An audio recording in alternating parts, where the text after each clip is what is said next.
barakatuh, bismillahirrahmanirrahim. Nós estamos no meio do Ramadã. Esse vídeo está sendo gravado exatamente um dia antes do Ramadã.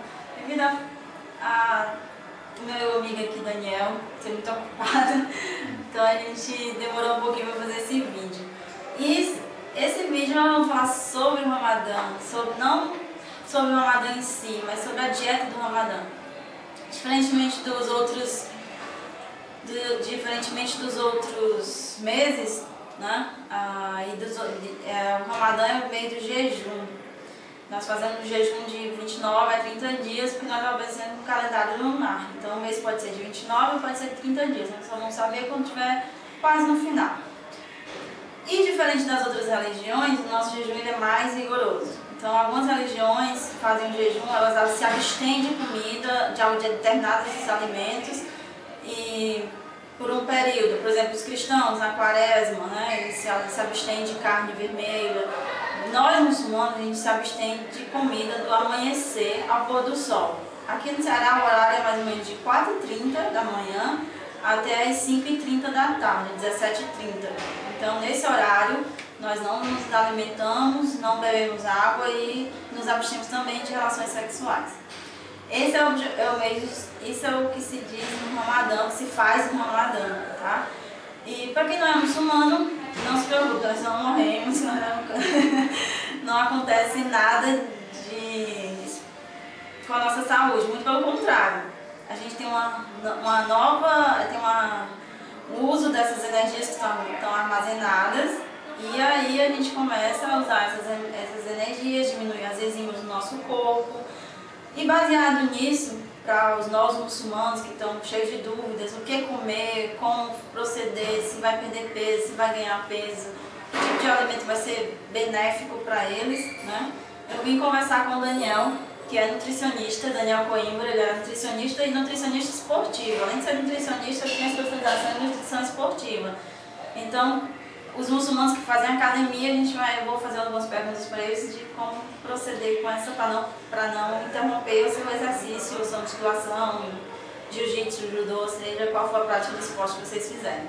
Mas vamos começar a falar sobre o sohur, que é o café da manhã, que nós vamos nos alimentar entre 3 da manhã até 10 minutos antes do Fajr, que vai ser Fortaleza vai ser 4h30 da manhã, mais ou menos. Então, na sua cidade, você tem que observar que horário vai ser o seu Fajr, tá? Mas tem que interromper a alimentação entre 10 e 5 minutos antes do horário da primeira oração. Então, chegou o horário da oração, você não pode mais comer nada, só 17h30 ou 18 horas, tá? Mas lembrando que no Brasil a gente ainda tem uma vantagem. A gente tem um tempo de jejum longo, mas em regiões como na Europa, Finlândia, que o sol demora bastante tempo para sair, às vezes até 8, 9 da noite, muitos muçulmanos lá estão fazendo jejum ainda, enquanto nós já quebramos o jejum. Então o tempo de jejum deles é bem maior e o esforço deles é bem maior também, e os benefícios. E aí, eu já falei demais, agora vai ser o Daniel, que vai dar as dicas do café da manhã, né? E ele vai falar algumas coisas. Pronto, tudo bem? Em relação ao café da manhã, né, a prática que deve ser realizada, né, pela população muçulmana que vai praticar, né, esse jejum é conseguir comer o máximo possível, certo? Durante o café da manhã, para que você consiga ter reserva de energia para que nos momentos de jejum o fígado, né, que é o grande órgão mestre do metabolismo, consiga ir gerando energia, liberando glicose, né, no seu sangue durante todo esse período que você vai passar de jejum. Ou seja, consumir alimentos ricos em carboidratos, principalmente os carboidratos complexos, como é o caso do pão, como é o caso de uma aveia, como é o caso, por exemplo, de uma torrada também, tá? Durante o café da manhã, sucos, frutas, tá? Durante o café da manhã é muito interessante para que você consiga aguentar direitinho o jejum ao longo do dia e evitar, por exemplo, uma hipoglicemia muito severa, que vai dar aí aquele suor frio, né, aquela tontura. Né? Então, para que se evite baixar a pressão, né, ter uma hipotensão, então para que se evite isso, deve ser feito um bom consumo de carboidratos, né? Pela manhã, pela manhã não, na verdade na madrugada ainda, né? Na madrugada, e um ótimo consumo também de líquidos. Então, na verdade, os sucos aí, ele vem também bem bacanas, né? Suco, fruta. Não, na verdade, assim, a gente trabalha com qualquer suco, né? Suco de laranja, suco de acerola, enfim. Por que o suco? Porque o suco, ele tanto tem o carboidrato, né? Como você também faz com água. Ou seja, ao mesmo tempo que você está aumentando a reserva de carboidrato, né, para o seu fígado, você também está hidratando o organismo. Já que vocês passam muito tempo, né, sem a hidratação, então o que é que a gente faz? A gente estimula também o consumo ao invés de somente a fruta, o próprio suco. Porque o suco, ele tanto vai ter o carboidrato como ele vai ter a água. Tanto a água da fruta como a água adicionada para fazer o suco. E evitar sucos diuréticos também, né? Porque isso, evitar os sucos diuréticos. Principalmente a gente trabalha com a redução aí, no caso do melão, né? Que é um suco bem diurético. Então a gente quer fazer de tudo para que a pessoa realmente se hidrate e consuma uma boa quantidade de carboidratos, né? Dentro desse ponto de vista também, é bem interessante a gente falar das proteínas. Né? Para que vocês não percam muita massa muscular, inserir proteínas aí, como proteínas como queijo, como proteínas do peito de peru, até mesmo algumas pessoas vão gostar, outras não, vão achar muito forte como momento. Mas um atum, um frangozinho desfiado, é bem benéfico do ponto de vista de evitar uma perda de massa muscular, né? Puxando um pouco a nutrição esportiva. Nós somos aqui do Ceará, né? Nós estamos gravando aqui com o Daniel e tem 2 muçulmanas atrás nos ajudando aqui nessa gravação. Então nós que somos aqui do Ceará, que a gente, de manhã, normalmente, que é o café da manhã tradicional do cearense, a tapioca, né?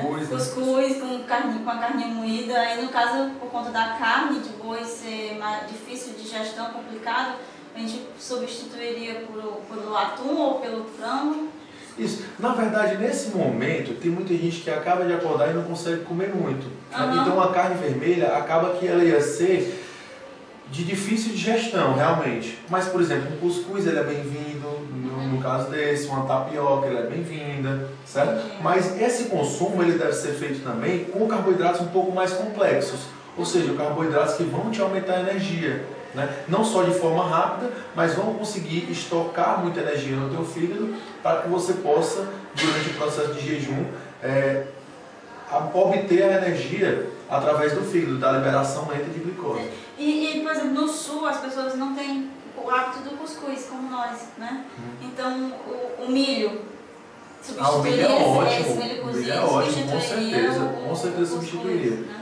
Com certeza. O milho é ótimo, né? É um carboidrato aí carboidrato complexo, né? Muito amido, então assim, é muito bom o consumo de milho aí nesse período da manhã. E também para aproveitar e consumir leite, né? O leite seria bem indicado no ato aí do café da manhã. Do café da manhã. Já não seria tão bem indicado no ato do realimentar, que é o que a gente vai conversar daqui a pouco. Que é o iftar, né? Então, meninas, esse é sobre o café da manhã, tá? Então, vamos observar que tipo de alimentos na sua região, porque o Brasil ele é grande, são vários países dentro de um país, então cada região do Brasil tem seus hábitos alimentares, né? No caso do Ceará, a gente tem o cuscuz, a gente tem a tapioca, né?